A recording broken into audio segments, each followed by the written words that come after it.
তাহলে জান্নাতুল ফেরদাউস কাদেরকে আল্লাহ দিবেন? এই দুই কাজ যারা করবে। বলতে পারেন এই দুই কাজ হলো জান্নাতে যাওয়ার, জান্নাতুল ফেরদাউস পাওয়ার শর্ত।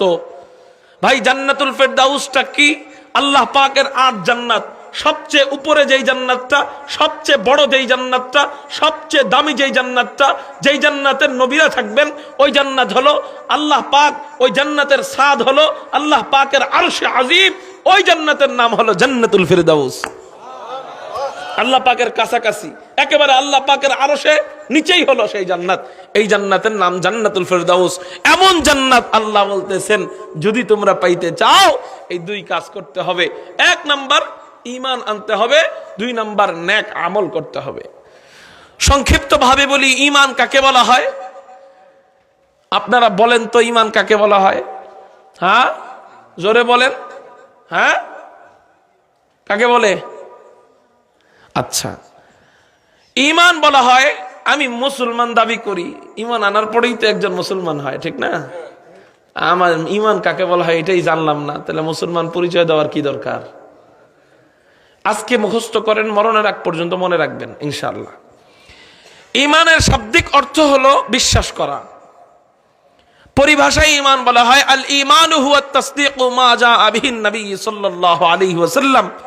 হুজুর সাল্লাল্লাহু আলাইহি ওয়াসাল্লাম আল্লাহর পক্ষ থেকে যা নিয়ে এসেছেন সবগুলাকে হুবহু বিশ্বাস করার নাম হলো ঈমান। কি বললাম? বলেন, হুজুর সাল্লাল্লাহু আলাইহি ওয়াসাল্লাম।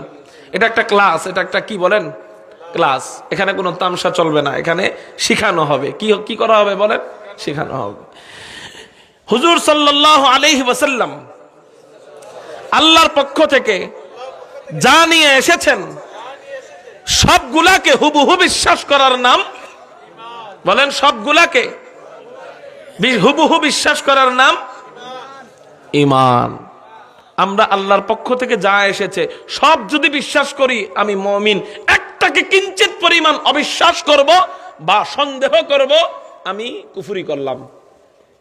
অবিশ্বাস দূরে থাক, সন্দেহ থাকা, আল্লাহ মনে হয় এটা ঠিক করে নাই, বাস মনে হয় যে বললেন, সন্দেহ আসছে, সাথে সাথে আপনার ঈমান চলে যাবে। সাবধান। এই জন্য গ্রামের ভাইদের দেখা যায় এমনি নামাজ পড়ি প্রথম কাতারে ঠিক, কিন্তু কথা কাজে এমন কিছু কাম, এমন কিছু কাজ, এমন কিছু কথা বলে ফেলি যেই কাজের কারণে আল্লাহ আমার থেকে ঈমান যে ছিনিয়ে নিয়ে গেছে আমার কোনো খবরই নেই। এই জন্য আল্লাহর সব বিধিবিধানের উপর বিশ্বাস থাকা চাই। সামিআনা ওয়া আতা'না, শুনলাম তো মানলাম, কোন কিয়াস যুক্তি আমার মাথায় ধরুক চাই না ধরুক, আল্লাহর কোন বিধান আমার মাথায় ধরুক চাই না ধরুক, ইসলামের বিধান তো হ্যাঁ এটা ইসলামের বিধান, বাস আমি বিনা দ্বিধায় মেনে নিব, তাইলে আমি মুমিন। 1 নাম্বার জান্নাতে যাওয়ার প্রধান শর্ত ঈমান আনতে হবে। কি শর্ত? দ্বিতীয়টা হলো বিশেষ শর্ত। প্রধান আর বিশেষ কেন বলতেছি? প্রধান ছাড়া জান্নাতে যাইতেই পারবো না, আর বিশেষ ছাড়া জান্নাতে যাইতে পারবে শেষার পরে। কিসের পরে? জাহান্নামের শাস্তি খাবার পর। আর আল্লাহ যদি চায় তাহলে আল্লাহ আগেও দিয়ে দিতে পারে। বিশেষ শর্ত কি? নেক আমল করা। কি আমল ভাই? নেক আমল কাকে বলা হয় এটাও মুখস্থ করবেন। আমরা মনে করি শুধু হজ, রোজা, নামাজ, কালেমা, শুধু এগুলাই বুঝি নেক আমল। এগুলা নেক আমল ঠিক আছে, কিন্তু এগুলা হলো অংশ নেক আমলের। নেক আমল আরো আছে। আমার সারাটা জিন্দেগি আমি নেক আমল বানাইতে পারি কেমনে? প্রতিটি কাজ রাসূলের সুন্নত মোতাবেক করার নামই হলো নেক আমল। বলেন, কি বললাম? বলেন। প্রতিটি কাজ রাসূলের সুন্নত মোতাবেক করার নাম কি? নেক আমল। ঘুম, এটা তো কোনো আমলের কাম না। 1 ঘন্টা ঘুমাইলে এত সওয়াব, 2 ঘন্টা ঘুমাইলে এর বেশি সওয়াব, এরকম তো কিছু নাই হাদিসে আছে। কিন্তু যদি কেউ ঘুমটা রাসূলের সুন্নত মোতাবেক ঘুমায়, দোয়াটা পরে ডান কাতে ঘুমায়, উঠার পর দোয়াটা পরে, সারা রাতের ঘুমটা নেক আমলে পরিণত করে দিবেন আল্লাহ। কত সহজ না? হুজুর এরকম কি প্রতিটা কাজের সাথে সুন্নত মিশানো সম্ভব নি? বলে, কি বলে? প্রতিটা কাজের সাথে সুন্নত মিশানো সম্ভব নি হুজুর। হ্যাঁ সম্ভব, দিলে প্রেম আনলেই সম্ভব, প্রেম না আনলে সম্ভব নয়। দাঁড়াইতে পারে না নামাজে, কোমর ব্যথা করে, এরে দেখা যায় আর্জেন্টিনার খেলা দাঁড়ায় 4 ঘন্টা দেখতেছে। কিরে ভাই, এখানে দাঁড়াইতে পারো না, ওখানে দাঁড়াইতে পারো কেন?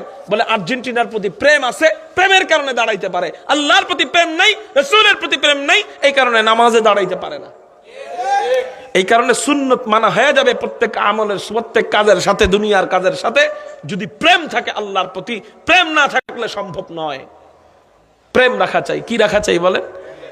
আপনি মনে করেন আমি তো ইংরেজি শিক্ষিত, আমার দ্বারা কি আল্লাহওয়ালা হওয়া সম্ভব নাকি?